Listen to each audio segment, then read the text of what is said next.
हिरवं जग या यूट्यूब चॅनलमध्ये आपलं सहर्ष स्वागत आहे. आज आपण शेवगा या झाडाची माहिती घेणार आहोत. शेवगा हे बहुगुणी झाड आहे, ज्याची पाने, फळे, फुले, मुळे आणि साल औषध म्हणून वापरले जाते. याला आयुर्वेदात अमृत मानले जाते. या कारणाने जीवनसत्वे अ, क, खनिजे, लोह, कॅल्शियम आणि अँटीऑक्सिडंटचे परिपूर्ण असून मधुमेह, हृदयविकार आणि बद्धकोष्ठसारखे अनेक आजारात प्रभावी आहे. हे उष्णकटिबंधीय हवामानात वाढते. शेतीत फायदेशीर पीक मानले जाते. वनशास्त्रीय नाव मोरिंगा ओलिफेरा. याची लागवड फाटे कलम किंवा बियापासून लागवड करता येते, पण कलमापासून लवकर शेंगा लागतात. शेवग्याच्या उत्पादनात भारताचा प्रथम क्रमांक असून आंध्र प्रदेश, तेलंगणा, कर्नाटक आणि तमिळनाडू या राज्यात याची लागवड मोठ्या प्रमाणात होते.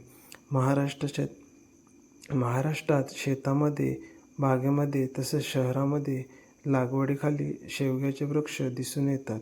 शेवगा हा वेगाने वाढणारा पानझडी वृक्ष असून 10 ते 12 मीटर उंच वाढतो.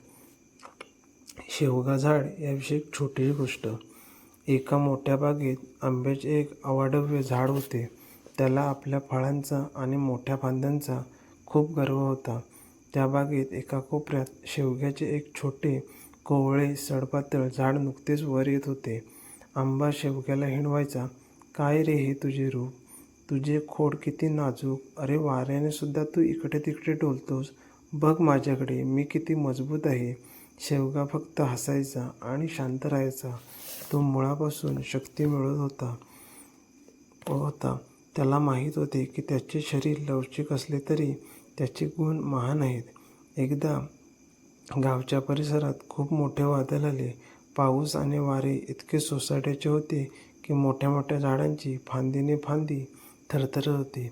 आपल्या मजबुतीचा गर्व असल्यामुळे आंबा ताठ उभा राहिला. त्याने वाऱ्याशी लढा द्यायला प्रयत्न केला, पण वारा इतका जोरात होता की ताठरपणामुळे आंब्याची एक मोठी फांदी कडकन असा आवाज करत मोडली. शेवग्याने मात्र चतुराई दाखवली.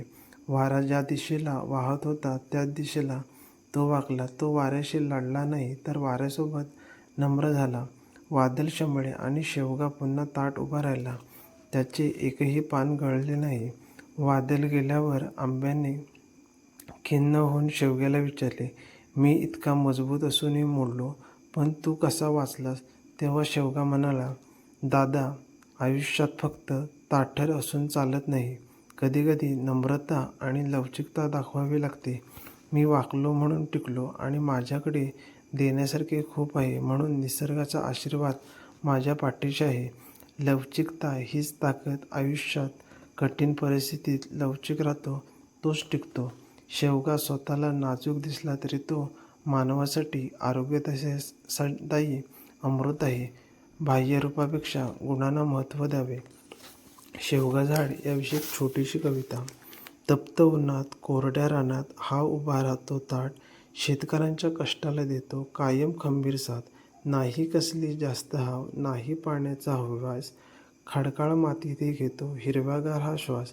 काठीसारखा देह पण फांदी फांदीला माया. लेकरांची जपतो आम्ही शेवग्याची काया. पांढरी शुभ्र फुले याची, जणू चांदण्याचा सडा. शेंगांचा भासतो झुकतो जसा सुखाचा हा घडा. खिशात देतो 4 पैसे आणि ताटात देतो आरोग्य. ज्याच्या बांधावर शेवगा त्याचे थोर हो भाग्य. व्हिडिओ आवडल्यास व्हिडिओला लाईक करा, शेअर करा आणि चॅनलला सबस्क्राईब करा. धन्यवाद.